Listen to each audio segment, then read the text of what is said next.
we've been working on this thing like over 4 years. It's been more than that. So 4 years officially, right?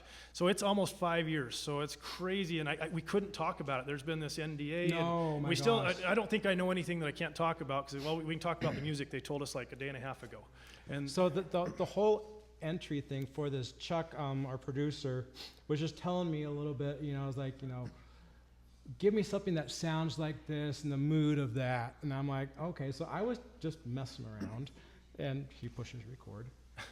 And I do like this whole long cadenza.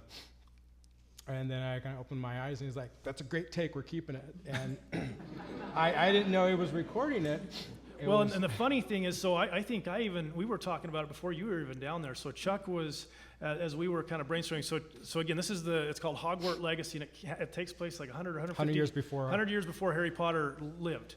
And so as they were doing this game, they couldn't, you've got Hedwig's theme. Does anybody not know who John Williams is? He wrote John Star Williams Wars, Jaws, Indiana Jones, E.T., E.T., Superman.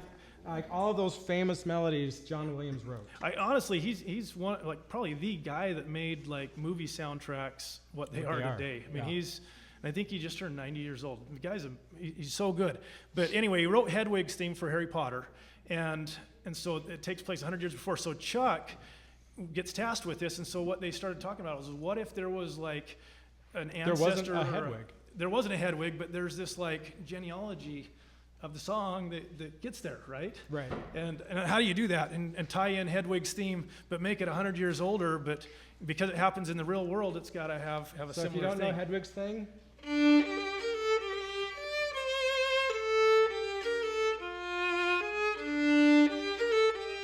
sharps and flats. It's so hard. Like like just the whole Harry Potter theme. Go listen to it, and there's it's like just I think black there's and sharps and so flats for everywhere. piano or music people in here. There's what a quarter note and an eighth note is. I think in the score it's got like 64th notes. There's a 128th note. There's a 128th note. Like people like, can you even play it that fast? Like is that even like a real thing? So it's like the golden snitch. Just solid black. So anyway, so just amazing stuff. And so John, with his viola, what we were talking about is Chuck was saying, hey, Harry Potter lived under the stairs. And so in an orchestra, what's like the second-class citizen that never gets to play a solo part? The viola. The viola, right? So it's the red-headed stepchild that gets put in the corner. And John's one of those, maybe people that he plays violin, viola, and the cello, and I'm sure you can probably do a little bit of bass. A little bit, but so anyway, so he did viola on this, and we honestly thought viola because it's just like Harry Potter, so that needs to be the theme instrument for this theme of like what led to Harry Potter. And I don't know, can you play I don't know, I think we can play it. It's live on YouTube, so we're probably yeah. Do you remember it? So it's not on his viola, so he can't even go low enough on it.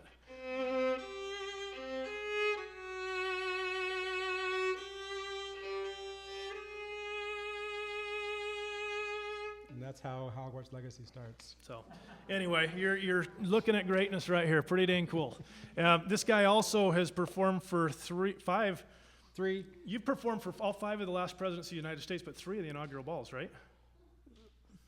3 inaugural balls and a private party at Mar-a-Lago. Yeah. And Biden would have been there for the Obama one, right? Yes. So you've performed for the last 5 presidents of the United States. I forgot about How's that? For being cool. And I think you even, wasn't there a guy named like Billy on the piano last time you were doing the inaugural ball? Billy Joel.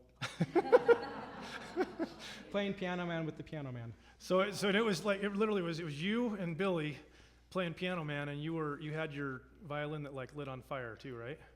It would shoot flames up the scroll. So they let this through the security at the inaugural ball. So he's shooting fire out his violin, right? And we all had to have like our own Secret Service escort wherever we went. Did they carry the violin since it was like explosives? No, but there was dogs that sniffed everything. Anyway, so that had to be one heck of a moment, I'm sure. So, it was cool. So this one, I don't know how we took a sidetrack. So this next song is A Piece of Me that is Jeannie's favorite song.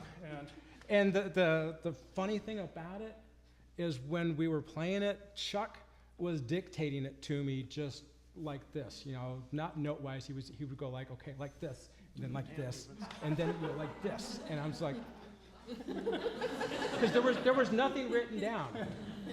And there still isn't anything written down. There isn't, is there? So there's a piano part, and it's like Jeannie's favorite violin song that we've done, and there's not music for the violin part.